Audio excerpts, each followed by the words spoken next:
Bismillahirrahmanirrahim. La havle ve la kuvvete illa billah el-aliyyil azim.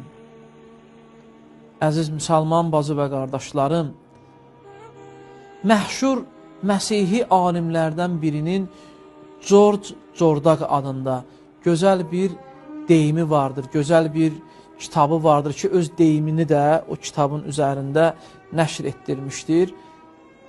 Deyir, əlini öz ədaləti qətl etdi.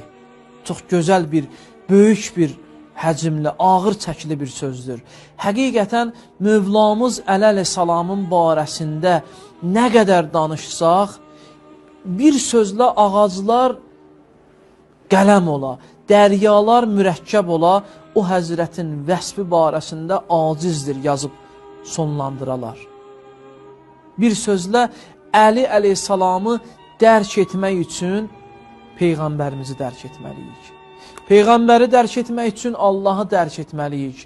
Əli əleyhissalamı dərk etmək üçün ilk növbədə ədalətin nə olduğunu anlamalıyıq. Ki, Həzrət Əli əleyhissalam ədalətinin qurbanı oldu.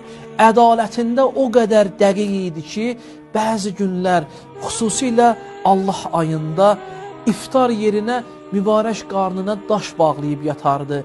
Deyərdi, bəlkə dünyanın hansısa bir yerində, hansısa bir müsəlman ailəsi acıdır bu gecə. Mən Əli necə qarnı tox yata bilərəm? Allah bizləri Mövlamız Əlinin vəsfi xatirinə bu ayında həqiqi bağışlanmış bəndələrindən qərar versin və öz yaratdığı o şeytanlar ki var, onlardan bizləri öz huzurunda qorusun inşallah.